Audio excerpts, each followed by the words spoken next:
Hey, everybody. Chris Aird here, representing With Purpose Business and Leadership Consulting. Glad to have you on this podcast. Glad to see you on video if you're looking at our YouTube channel or you're seeing snippets of this on social media. I was thinking about this topic I want to talk to you guys about over the past couple weeks because there's a lot of things happening, not only in our world, but in our community, in our families, in our businesses. And this seems to be a repetition, if you will. But what I really want to focus on so that you're able to hear this, digest it, and then apply it is how do you manage expectations? How do you manage expectations? It's not a yes or no question or an answer. It's diving into this. It's how do you handle stress?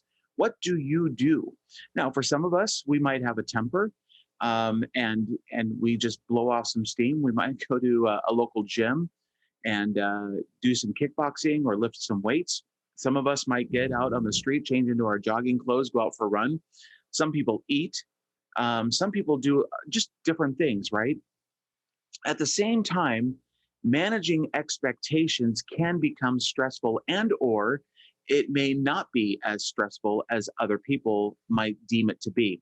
So what I want to really focus on is how do you manage expectations? Now think about this for a moment. What are you expected to do every single day? Give it some thought. Pause the podcast, pause the video, and give it some thought. How do you manage expectations? And whose expectations are you managing? Are they yours? Are they someone else's? Are they the business? Are they your employers, your coworkers, your spouse, your child, grandchild? You name it, right? It goes. There's this big, huge spectrum of things that we can manage. At the same time, I think a lot of people are trying to figure out where they go for the rest of this year, what they do in their business, how they handle things at home. So managing expectations. Now, here's one of the reasons why this thought popped in my head a couple weeks ago. I believe some of the large name companies, including a couple of large worldwide audit firms, have told their employees that they're going to work from home for the unforeseeable future. And this is interesting because how are they going to manage the expectations of people clocking in, clocking out? How are they going to manage the expectations of teamwork? How do you get to be a part of a team when it's a self-directed employee? They can manage oneself, if you will. And so all of these different thoughts started to come through my mind. And then I was on a business trip last week, and I was working with somebody that is a client. They have a few employees, and we were talking about the expectations within their particular industry. It's real estate, and the expectations of knowing that people want to buy property, they want to buy land, they want to buy property, but their expectations have changed because of the market. Now, I'm not going to get into all of this, but it caused an opportunity for me to ask that specific question of the business. How are you managing expectations? Where are you going within your own particular industry with the demands that people have, the shifting buyers, the shifting change that buyers are involved with right now, the mindset of the consumer, your client, if you will. So this is where I want to take this right now, and I'm going to give you a few glimpses of what I spoke to them about, a few nuggets of wisdom. So hopefully you've got your writing tablet, an iPad, whatever, or a pen and paper, and you want to jot some things down because managing people's expectations, whether it's yours or someone else's, is going to constantly be a rub as we're in business community, as we're in a leadership community, right? World leaders have expectations by their constituents, by their voters, by the other people that don't agree with them, all the way down to yours and our family life, right? So here's a couple of things. Now, depending on what you do to manage expectations, what you do is not necessarily right, but it's also not necessarily wrong.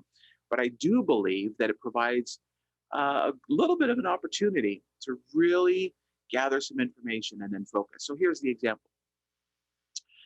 One of the things for me that if I just feel a little like there's a struggle or I'm trying to manage someone's expectation, and it's not mine and it doesn't fit within the business frame that I'm providing someone, I have to pause for a moment and I say, well, let's just talk about this for a moment, especially if I'm in front of a client or maybe even my children. Let's think this through for a moment. Let's examine this from all different sides, right? Because what you're trying to do is you're trying to gather information that is based upon their perspective. Where are they coming from?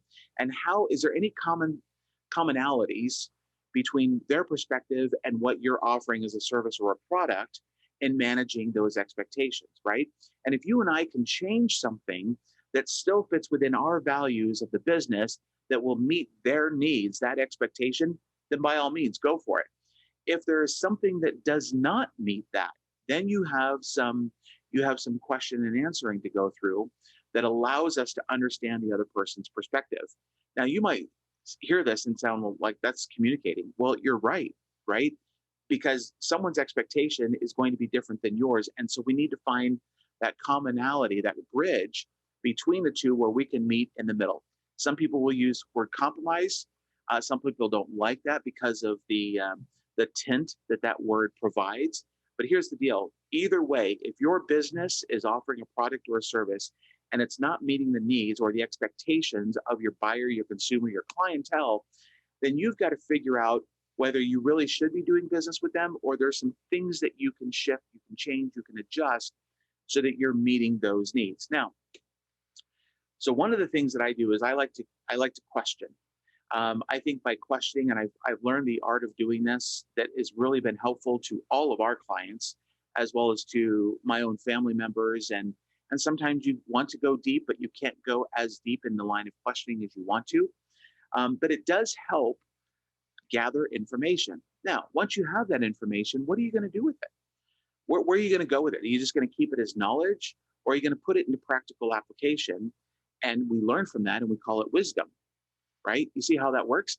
So in managing people's expectations, if you're thinking about your role as a community leader or a leader within your business or in your home or a business owner or even an employee that's listening right now, managing your expectations, you need to come to the table with those that are asking something from you and ask questions. Now, it needs to be respectful. It needs to be thought about. You need to think it through. Make sure that you're getting the questions out there that are going to get the response that you're looking for, right? It's not that you're looking for the right answer, you're looking for the response to your question. At the same time, you want to make sure that you're mindful, in addition to being respectful, mindful of their time. Time is valuable, yours, mine, everyone else's. And so we want to make sure that they've pushed some things aside, that they're listening to you, they're not just hearing you, that they're listening, eye to eye contact and all that. Now, when we think about managing expectations within the business world, we also think about that client business role, and sometimes we don't have the opportunity to go back and ask them questions. Right now, though, you know that almost every single company out there is doing some sort of survey after you've purchased something. Why? Because they're gathering information. They're wanting to manage expectations. Your reviews provide them a better understanding of what your experience was. And when you share that, you're also sharing your experience to the rest of the world that is interested in using their product or their service. It also provides an opportunity for the testimonials, the additional reviews, right? Where you're giving 1 to 5 stars for that company. And managing those expectations, you can put all that on various different platforms from Yelp to Google and everything in between. So when you think about managing expectations, we all have them. We have them of everybody else. So please know that you should be thinking about gathering information from someone else's expectation. We all answer to someone, right? So that's just one area. The other area I was thinking about, and this is the area that I provided some wisdom and accountability to for a client, was making sure that they actually have the way in which they're going to implement the results, that it's strategic, that it really does match up to the way that they're conducting business. So, for example, I'll use myself as one. If I find that someone is not gelling well with someone on my team, I need to go figure out why. I just need to come in with an unbiased opportunity, unbiased mindset to really dive into making sure that there is legitimacy to the expectation, that if maybe there's just a misunderstanding, and we can correct that with a phone call, we can correct it with maybe going to the person in person, so there's a face-to-face conversation. So this is how we can manage those expectations. At the same time, we also need to be able to tell people no. If there's something that we cannot do for someone and they're asking from us and it doesn't fit within our purview, our business plan, our mindset, the value that we provide, the service or the product we provide, if it doesn't fit within that, it's okay to say no. That's how we also manage expectations.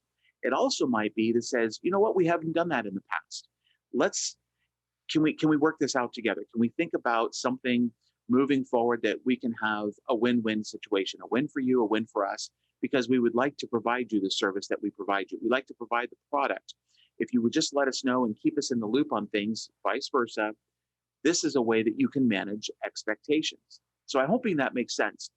At the same time, giving a no answer, we also need to be okay in explaining ourselves. That's how we manage expectations.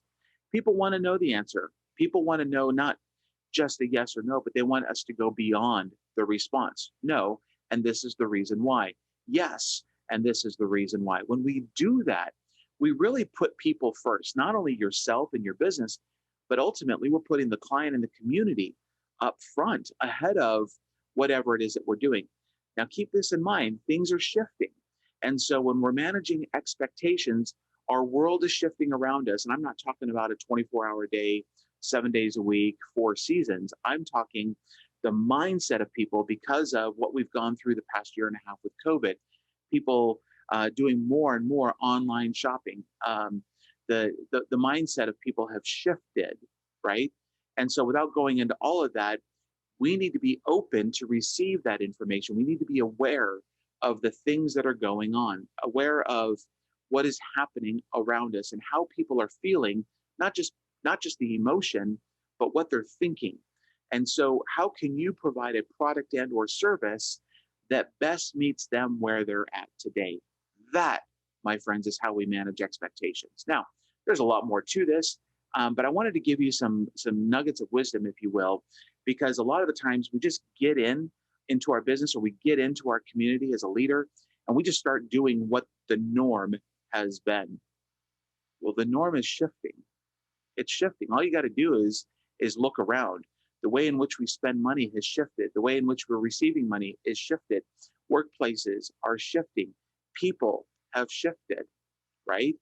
And so all that to say is I'm encouraging us all, myself included, to keep this open mind, to be aware of what's going on around us, to be okay to ask questions like, how are we doing? How is our service or product benefiting or how is it improving your life or your workspace, or how is it improving the family?